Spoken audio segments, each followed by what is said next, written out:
Hola Internet y bienvenidos al Viaje del Héroe. Haciendo recapitulamos, hablamos y opinamos de las historias de nuestros personajes favoritos. Soy Julián Groba Bilbao. Y yo Ezequiel Capelo Lalia.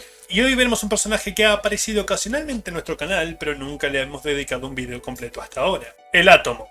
O al menos nunca a este Átomo. Hemos visto al Átomo original en las páginas de la Star Squadron y chequeamos su origen en la serie Orígenes Secretos.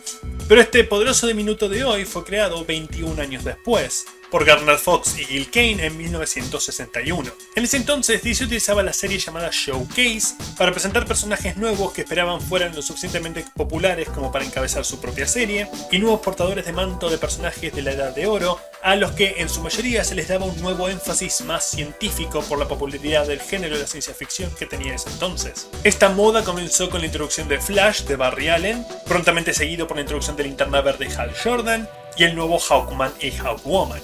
Literalmente 6 meses después de estos dos, en Showcase 34, se presentó el nuevo Atom. El detrás de escena de los cómics, particularmente cómics más viejos, es difícil de encontrar y hay muchas historias contradictorias. Por lo que puedo averiguar, parte del crédito de la creación de Atom se debe a Jerry Biles, el hombre considerado como el fundador del fandom de cómics, y uno de los primeros en aproximarse a las historietas como sujetos de estudio académico. Al parecer, él fue uno de los primeros en escribir directamente cartas a Julius Schwartz, el editor de ese entonces de la serie All Star Comics, y ambos se volvieron amigos por correspondencia. Esto llevó a conectar con un joven Roy Thomas, el que estamos viendo como escritor de la serie All Star Squadron, entre los cuales al parecer se escribieron más de 100 páginas de cartas en menos de 4 meses. En una de esas cartas en 1960, Biles le describió a Julius Schwartz una idea para una versión actualizada del Átomo de Al Pratt, y Schwartz, junto con el ya escritor en ese entonces Roy Thomas, colaboraron en una versión de lo sugerido, que incorporaba elementos de otro héroe de la Edad de Oro, Dollman, que en ese entonces pertenecía a Quality Comics, aunque eventualmente sería comprado por DC. Schwartz le pasó las cartas de estos fans a quien ya había hecho en ese entonces la versión moderna de los halcones, Gardner Fox, para que ponga en marcha esta versión actualizada del Átomo. Los dos fans y futuros escritores y editores fueron los primeros en enterarse que su idea había sido aprobada. Acorde a Schwartz, ella había estado planeando una versión nueva de Átomo, pero la idea de compresión atómica para encogerse como poder característico de esta nueva versión era completamente de Biles. De manera similar, la idea original de Gardner era volverlo un estudiante universitario en lugar de un científico experimentador, pero una vez más acabaron yendo con la idea de Biles. En cuanto al traje, se lo encargaron a Gil Kane, que ya había hecho un muy buen trabajo con el diseño de Hal Jordan. Esbozó los bosquejos para este nuevo átomo, pero acorde a Kane conocía las sugerencias de Biles. Solo hizo una versión actualizada de un personaje con ese nombre. No encontré esos bosquejos, pero al parecer, por esta falta de información, no tenía su característico cinturón, el cual fue un punto de contienda entre Kane y Schwartz. El segundo quería agregar el cinturón, pero el primero no le gustaba porque rompía las líneas del traje. Eventualmente se dio cuando hicieron el cinturón parte de la narrativa como el objeto que le da sus poderes al personaje. También fue Schwartz el que había leído algo sobre enanas blancas y pensó que el fragmento de una podía ser la razón y el origen de los poderes del personaje. Al parecer, no leyó muy bien porque la estrella enana de Atom no tiene nada que ver con las estrellas enanas reales. Realmente solo vio que tenía enana en el nombre y le pareció apropiado para un personaje que su poder iba a ser encogerse. Él y Fox planearon las primeras aventuras de este nuevo átomo de la Edad de Plata juntos, aunque acorde al segundo, los comentarios de Biles y Thomas no influyeron en el proceso, que simplemente mantuvieron sus ideas en el fondo de sus mentes todo el tiempo, pero nada más. Por eso digo que la información es algo contradictoria. Uno de los creadores le da mucha más importancia a las cartas de los fans que el otro. En cuanto a su alter ego, Ray Palmer, es un homenaje al editor de revistas de ciencia ficción, Raymond E. Palmer. Y la tapa de este primer número ya nos marca aventura. Especialmente porque Atom lleva accesorios que no son propios de su traje, se podría decir que hasta son más propios del género fantástico. Está montando una rana y una serpiente que, por lo que conocemos del personaje y sus poderes, probablemente no sean gigantes. Y sumando esto a la vegetación que vemos, podemos decir que probablemente se encuentre en una jungla. Después de su creación, Átomo tuvo cierta popularidad, pero fue bastante rápida. Solo le tomó un año de su introducción conseguir su propia serie regular, cosa que su predecesor Al Pratt nunca pudo lograr, y tuvo una decente duración de 45 números, pero sus ventas decayeron bastante rápido. hasta el punto que los últimos números de dicha serie fueron renombrados como El Átomo y Hawkman, en un intento de revitalizar a ambos personajes. Tras su cancelación, quedó reducido a apariciones en historietas de otros personajes y miembro constante de la Liga de la Justicia, hasta hasta que esta miniserie entró en acción. En un intento de revitalizar el personaje en los 80, Dick Giordano le dio a Jan Sternad carta blanca para hacer lo que quiera con el personaje, resultando en este el primero y uno de los muy pocos trabajos que el escritor ha hecho para DC Comics. Su trabajo más reconocido fueron aportes al universo extendido de Star Wars en los 90, hasta que dejó los cómics para dedicarse a escribir para la animación, como la serie de animada de Aladdin y mi favorita personal. Soy el parquímetro que se vence mientras vas de compras. Y soy el Pato Darwin. Y tengo que apreciar que a pesar de esta actitud de hacer lo que quieras con el personaje, le dieron lugar a uno de los co-creadores para que participe en la miniserie. ¿Y qué puedo decir de Gil Kane? El hombre diseñó el traje definitivo de Linterna Verde hasta el punto que se sigue usando hasta el día de hoy con muy mínimo cambio. Creó a Black Hand, Donna Troy, Halcón y Alondra. En Marvel creó la Abominación y dibujó los números de la muerte de los Stacy. Incluso fuera de las dos grandes compañías, se le acredita la creación de la novela gráfica, gracias a su trabajo en Black Mark y su nombre Savage con Archie Woodward, John Carter, Tintín, Jurassic Park. Miles de páginas de historia fueron dadas vida con sus lápices, y sigue siendo una tristeza su fallecimiento el 31 de enero del 2000, a los 73 años a causa de un linfoma. Descanse en paz. Ahondaremos un poco más del detrás de escena a lo largo de toda esta historia, pero por ahora, como dije, escrito por Jan Sternad, lápiz y tinta de Gil Kane, color de Tom Siuko y letra de Constanza, el cómic empieza con una ilustración de Gil Kane, acompañado por los créditos, de manera similar a la última serie que cubrimos en el canal. Y si tenemos en cuenta que esto es técnicamente un montaje de imágenes, podemos decir que un recurso que veíamos que venía siendo usado para hablar del pasado, ahora, como es un teaser, habla del futuro. En una segunda splash page se nos da un repaso rápido al origen de Atomo. Y ahora sí tenemos el mismo recurso, pero para hablar del pasado. Pero como este canal es todo acerca de analizar a profundidad, vamos a darles una historia un poco más completa. Ray Palmer trabajaba sin éxito en la universidad de la ficticia ciudad de Ivy en un rayo que pudiera reducir objetos de tamaño, inspirado por la vez que una enana blanca se estrelló en la Tierra. Entiendo la razón de la elección. Las enanas blancas están compuestas por átomos en estado de plasma. La estrella no tiene ninguna fuente de energía, por lo que se va comprimiendo sobre sí misma. Debido a su propio peso y la distancia de los átomos, su tamaño se reduce radicalmente. Pero lo que Ray encuentra es un meteorito muy pesado. Una enana blanca es una estrella. Que una de estas cosas se hubiera estrellado contra la Tierra o hubiera desintegrado el planeta, dado que la estrella enana blanca más pequeña registrada sigue siendo 2 veces el diámetro de nuestro planeta en su totalidad. En esta recapitulación cambian a que era un asteroide que atravesó una enana blanca y de ella Ray pudo extraer energía y otros rastros. Durante una expedición con varios estudiantes acompañados por su novia, Jean Loring, quedan atrapados dentro de una cueva por un derrumbe. Motivado por salvar a los niños, logra resolver la forma de cómo encogerse utilizando un anillo con el que iba a proponerle matrimonio a Jean, aunque era una propuesta a grado muy futuro. Ambos querían probarse a sí mismos antes de comprometerse el uno con el otro. Ella primero como abogada y él como científico. Esto es importante para más adelante. Él logra salvarlos a todos y más adelante recrea este sistema de encogimiento en un cinturón, que simultáneamente le hace aparecer un traje cuando es activado. Por eso siempre que ven tomas grupales de la Liga de la Justicia de esta época, con el átomo incluido, él siempre está encogido en el hombro de alguien, e incluso tiene una silla pequeña en las reuniones. El traje solo aparece cuando usa sus poderes. Aunque en su mayoría usaba sus poderes para investigaciones y formas de mejorar la sociedad por ese lado, ocasionalmente luchaba contra monstruos y criminales que amenazaban la ciudad de Ivy Town. Esto también es relevante para más adelante. La historia, propiamente dicha, comienza en la residencia de Ray Palmer y Jean Loring, quien ahora es su esposa. El primero está recibiendo llamadas de gente que la está buscando, pero desde que se volvió una de las mejores abogadas de la ciudad, ha estado trabajando hasta tarde casi todos los días. Y la construcción narrativa de esta página es importante para más adelante. Lo que vemos es primero un plano general de la casa iluminada y a la cámara atravesar la ventana hasta enfocarse en Ray. Además es una excelente forma de arrancar una historieta. Tenemos desde el escenario hasta el protagonista. Él se empieza a preocupar, dado que le dijo que estaría en casa temprano después de terminar con un proyecto en el laboratorio, pero simultáneamente se siente como un hipócrita dado que le ha dicho lo mismo varias veces y siempre se quedaba noches enteras trabajando. De hecho, de no ser porque se quemó un fusible en el laboratorio, no estaría acá dándole vueltas en la cabeza al asunto. Finalmente ve un par de luces de un auto aproximándose y ya habiendo presenciado problemas en este camino cuando está mojado, decide ir a chequear bajo la lluvia, sorprendiéndose al darse cuenta que es el vehículo de Paul Hoven, el nuevo compañero de la agencia de Jean. Y ciertamente, cuando se acerca a él, encuentra a Jean besándose con Hoven. Y el color cumple un papel muy importante en toda esta escena porque básicamente pasa en la oscuridad. Eso hace que mayoritariamente haya colores fríos. Pero es muy interesante que durante la sorpresa de Rey su cara está iluminada completamente por las luces del auto en un color cálido. Y el hecho de que solo acá se vean hace que toda esta imagen sea mucho más fuerte a nivel emocional. Eso y el hecho de que esté entre dos cuadros en donde la cámara se mantiene en el mismo lugar que nos muestran el hecho de que efectivamente Jean Loring la que estaba dentro del auto.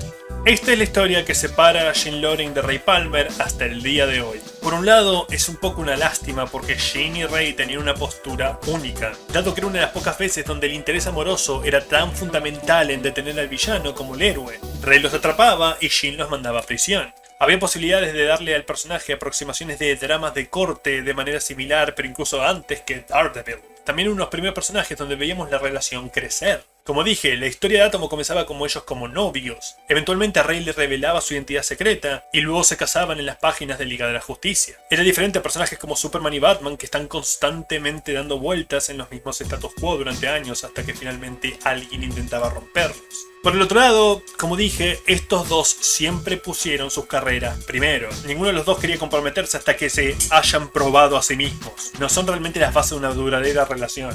Tiene sentido que si nunca se ven porque siempre están trabajando en estos casos muy complejos, una brecha eventualmente se genere. Así que no es como si Lois engañara a Clark, que sería completamente fuera de personaje. Hay algo de precedente que tiene sentido que estos dos lleguen a esta conclusión. Ray regresa corriendo a la casa del shock y Jean le dice cortante a Paul que se olvide de lo que acaba de suceder antes de bajarse e ir tras su esposo. En el interior de la casa, los dos estallan en una discusión. Y tengo que concedérselo a Sternad en esto. La mayoría de los escritores harían de Jean la mala, la bruja adultera. Ray le gritaría en la cara, el cómic lo justificaría y se retiraría. Pero acá, ella no le deja tener la última palabra. Le dice cómo se siente y nos dan ejemplos de Ray dándola por sentado. Como Jean ahorrando para comprar una cabaña para ambos, y Ray entonces usando ese dinero, el dinero de ella, para comprarse un detector de centellas. Sí, se pone un poco fuera de personaje al final cuando ella dice dejé de leer cómics hace años que te hace pensar que querría vivir en uno. Porque primero, Jean sabe que era el átomo hace años y nunca fue un problema. Y segundo, superhéroes son reales en este mundo. La frase no cuadra completamente. Que Átomo sea otra de las razones por la cual no pasan nada de tiempo juntos como pareja y ella resintiendo a esa persona tiene sentido. Pero no sé si está expresado realmente de la manera correcta. Aunque rara vez uno se expresa de la manera correcta en una discusión. Después de un tiempo más calmados, Jean se acuesta y Ray se queda pensativo, concediéndole la razón a su esposa de que se han tomado por sentado el uno al otro. Pero también sugiere tomarse un tiempo y unas vacaciones separados, él tomando un proyecto en Sudamérica como excusa. Jean no le responde, pero derrama una lágrima por el hombre que una vez amó. Podés darte cuenta que están en un callejón sin salida. Sienten algo por el uno por el otro, se respetan y se quieren, pero ya no es necesariamente amor. No tienen tiempo para charlar entre ellos y la solución que Ray ofrece es prácticamente una separación. Pero tampoco están tacleando el problema. Porque, aunque dice vacaciones, está yéndose a trabajar a un proyecto científico, en lugar de tratar de hacer algo juntos. No está tomando pasos para tratar de arreglar la situación, sino que siguen haciendo lo que vienen haciendo. Es una caída desordenada y compleja, bien realista, y sin salidas fáciles para ninguno de los dos, pero por sus deberes y sus prioridades no pueden tomarse el tiempo para tomar esas salidas difíciles. Un par de días después, en un pequeño aeropuerto, los dos hombres que Ray contrató para llevarlo sobre el Amazonas están hablando de sus preocupaciones porque su nuevo pasajero vea sus plantaciones de cocaína. Estoy seguro que durante todo lo que sucede a continuación va a estar repitiéndose una y otra vez para sus adentros. Desearía haber pedido a Carter un aventón. Tienen este negocio como fachada para lavar el dinero de las drogas y creen que pueden darle el recorrido sin que éste vea las plantaciones. Pero, si llega el caso, usarán una tormenta como justificación para encubrir la desaparición del científico. Ray llega, perdiéndose esta conversación, y le informa a los hombres lo que necesita.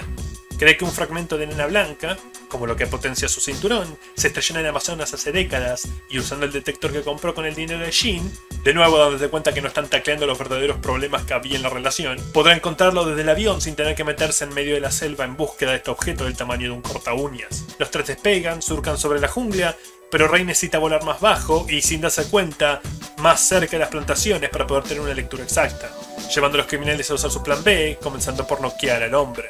Afortunadamente no la versión en español, pero el acento de estos dos son pésimos en inglés. Uno llamando a Rey cientista con S y C, en una mala combinación del inglés y el portugués. Le consideré que esto es antes de la era del internet, así que tal vez era más difícil que un no hablante pudiera encontrarse con fuentes que pudiera ayudar. Y hablando del juego de los colores, la escena del noqueo tiene colores muy fuertes para que esto impacte mucho más, además que desde la diagramación se decidió hacer estos 3 cuadros de forma diagonal.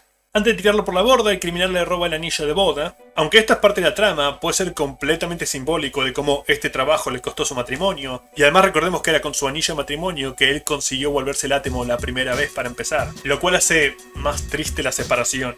Pero, aunque estaba aturdido, no completamente noqueado, por lo que este momento de avaricia de su oponente le permite a Rey recobrar compostura y transformarse en el átomo. El poder de Rey no es solo cambiar de tamaño, sino también alteración de su propia densidad. Él puede volverse tan ligero o tan pesado como lo desee, permitiéndole golpear más fuerte que si estuviera en su tamaño original, o ser tan ligero como para volar en las corrientes de aire. Y de esta manera noquea al hombre 10 veces su tamaño con solo 2 golpes. Por desgracia, ese segundo gancho causa que el criminal dispare su arma por accidente y le dé en la columna al piloto, dejando el avión fuera de control. La compuerta se abre, la carga sale disparada del vehículo y, por intentar no compartir dicho destino al aferrarse al margen de la puerta, Átomo no puede alcanzar su cinturón para alterar su densidad. Poniéndole fin a la complicada situación con otro obstáculo, el avión extraviado termina dirigiéndose hacia la tormenta, donde es golpeado por un rayo, atrofiando el cinturón del héroe y dejándolo en caída libre. Por fortuna no sigue siendo tan denso como cuando golpeó al criminal, por lo que la caída es amortiguada por el aire, ramas y en última instancia una fuente de agua. Y el daño es usado para justificación de la alteración del traje, principalmente dejando su pelo al descubierto como Geoforce o Firestorm. Incluso fuera de esta miniserie, este detalle del traje de Átomo perseverará por casi toda una década, incluso será utilizado por herederos de su manto. Rápidamente se da cuenta que está atorado en este tamaño cuando, a un par de pasos tras salir del agua, se encuentra con una serpiente. Aún atorado en 15 centímetros en su superfuerza, Rey ha luchado muchas batallas junto a grandes héroes, así que puede esquivar la víbora pasándole por encima, pero no tiene muchas opciones para contraatacar. Es entonces cuando, de la nada, un grupo de flechas entierra la mandíbula y cuello del animal, provenientes de una diminuta tribu primitiva de alienígenas. Y la presentación de estos locales se da en un plano bastante abierto y, como es costumbre ya en este género, se ven en cuerpo completo, mientras vemos al Rey de espaldas y ellos montados en ranas, por lo tanto parecen mucho más grandes. Y acá llegamos al foco de esta historia. El título, La Espada del Átomo, es una referencia a un subgénero de la fantasía épica, espada y hechicería, que describe las aventuras de un héroe de larga vida en un pasado ficticio, generalmente inspirados en mitos antiguos y ocasionalmente elementos de la Edad Media. Esta miniserie usa la ciencia y elementos de la Tierra para ornamentar y simular el género de espada y fantasía. En lugar de dragones y basiliscos, serpientes. En lugar de caballos y pegasos, sapos y aves regulares. Hay similitudes también con historias de la ciencia ficción, en especial John Carter de Marte, pero hablaremos más detalle en eso cuando terminemos la miniserie, porque de esto parte lo más interesante y también mi mayor choque con esta serie. Rey intenta comunicarse con la tribu, pero hablan idiomas completamente diferentes. Juzgándolo por su extraña apariencia, los aliens lo toman prisionero a punta de espada, y dado que sus flechas envenenadas mataron a la serpiente en segundos, Rey no prueba su suerte. Es amarrado junto a los demás prisioneros y arrastrado por la jungla. El hombre a su lado ve con anhelo a la mujer que lidera a los guardias, la princesa Laedwen, y Rey logra transmitir con sus propios gestos que entiende lo que sucede entre ellos. Es una escena que hace buen uso del diálogo interno de los personajes, mostrando cómo se entienden por el físico y su gesticulación, pero no pueden transmitir que lo hacen verbalmente, con los prejuicios de aquellos que solo le dan una mirada a Rey, tomándolo por tonto, pero este prisionero que presta atención a sus maniobrismos logra descifrarlo mejor. Rey va a aprender relativamente rápido el lenguaje de estos aliens, y esta escena me hace desear que no lo hubiera hecho, que Sternad se hubiera tomado el desafío de mantenerlos mudos durante la mayor duración posible. Después de unos días, prisioneros y soldados llegan a un fuerte masivo en medio de la zona más espesa de la jungla. Por lo que Rey puede entender, el lugar se llama Morlaid.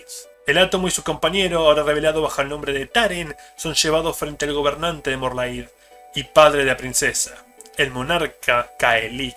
Aparentemente el prisionero y él tienen cierta historia, con Taren siendo un súbdito leal hasta que el monarca prohibió oficializar una relación con la princesa. Esto desencadenó un espíritu revolucionario en Taren, que propuso el deseo de que la gente elija a quien se siente en el trono. Pero por repetir estas ideas, Kaelik hace que sea golpeado hasta silenciarlo. Rey, que aunque no entiende todo el drama desarrollándose frente a sus ojos, acaba de ver un tipo en un trono levantar la mano y hombres en armadura empezaron a vapulear a un sujeto atado de pies y manos. No es muy difícil poner las piezas juntas. Intenta detener a los guardias.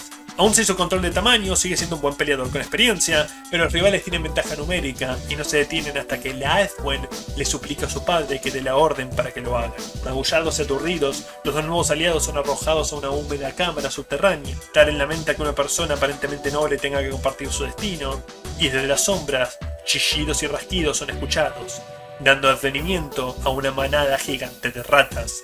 O bueno, ratas normales, gigantes para ellos. Y todo este suceso también lo vemos en un splash, porque como sabemos la splash también sirve para generar mucha más tensión, especialmente si vemos ratas que parecen gigantes. Mientras tanto, Jane Loren recibe una llamada en su casa. La policía de Brasil encontraron los restos del avión y los cuerpos calcinados más allá del reconocimiento de los criminales, pero como uno de estos llevaba consigo el anillo de matrimonio grabado por Jane, le informan la equivocada noticia de que su esposo ha muerto. Y esta última página hace un paralelismo narrativo a la primera página de este número, que no es un splash page, es decir, la primera en donde arranca la narrativa directa. Solo que en este caso lo que vemos, a pesar de que los cuadros son exactamente los mismos, es a la casa completamente a oscuras. Y nos va a dejar todavía más amargados, ya que el último cuadro, cuando la cámara pasa de estar del lado de afuera de la casa hacia la protagonista, en este caso siendo Jane, nos muestra que ella está de espaldas y el teléfono quedó colgado. Destrozada por esto, porque la última interacción con su esposo fue una discusión, Jane Loring suelta el teléfono y rompe en llanto, terminando el número. Y como un plus de este número tenemos un pin-up al final, que es muy parecido a la tapa, solo que la Edwin está presente, porque si no en la tapa nos hacían un spoiler más. Y el dibujo es bastante lindo, pero por sobre todas las cosas original. Más que nada en el entintado de línea gruesa, que le da un estilo muy particular. Además se destacan la manera en que dibujan los efectos y el agua. Hay una buena caracterización visual de los personajes y un buen uso del claro oscuro, y creo que como recurso más destacado, cortar muchos primeros planos. Y a pesar de que la narrativa ya es buena desde el dibujo, el color la refuerza excelentemente, a veces dosificando la paleta según el guión lo necesite, o a veces agregando muchos colores, por ejemplo en la vegetación. Y por último, la diagramación es sencilla en su mayoría, a excepción de cortar muchos cuadros en diagonal, especialmente cuando viene la acción. Realmente un sólido número con un ritmo mucho más rápido y moderno para las series que estamos cubriendo de esta época. La narración y los monólogos sirven para establecer escena y, apropiadamente, el tamaño de estas, o darte una interna a las emociones de los personajes. A pesar de las 3 páginas de splash, no siento que nada de esto haya quedado estrujado. Veremos si logra mantenerlo así.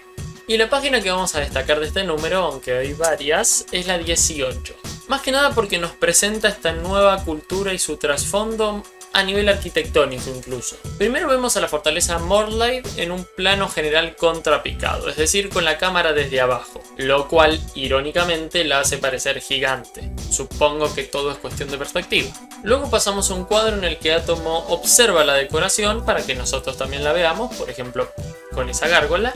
Y pasamos a un tercero que nos muestra la entrada, pero esta vez desde un picado. También sirve para mostrarnos que el ejército está entrando al castillo. Al entrar al salón del trono, la cámara se apoya en el piso, lejana a los protagonistas. Al monarca se lo presenta junto a la Edwin, ambos en cuerpo completo en un cuadro cortado en diagonal. Es interesante como ambos tienen exactamente el mismo peso en tamaño, pero él está muy por sobre ella en la posición, por lo tanto tiene el poder. Y desde el color podemos decir que casi todo está coloreado en tonos tierra, es decir que tiene algún tipo de marrón en la composición, a excepción de los personajes, tanto Atomo y su traje como los nativos que tienen color amarillo en la piel. Eso es todo por hoy, continuaremos el martes que viene con el segundo número de La Espada de Átomo, titulado Una selección de muertes, donde haremos nuestro siguiente paso en el viaje del héroe. Hasta entonces. Lo mencioné cuando hablé de las inspiraciones del personaje. Odio mi imaginación. Una literal blanca se cayó en la tierra y me vino una imagen de... un gnomo. Bueno, por lo menos puedo decir que es muy pura mi imaginación porque era toda blanca, era literalmente blanca brillante. Las enanas blancas están compuestas por... Fuck you, ahora no puedo dejar de pensar. Oh, Dios mío. En esta recapitulación cambian que fue un asteroide que atravesó una enana blanca.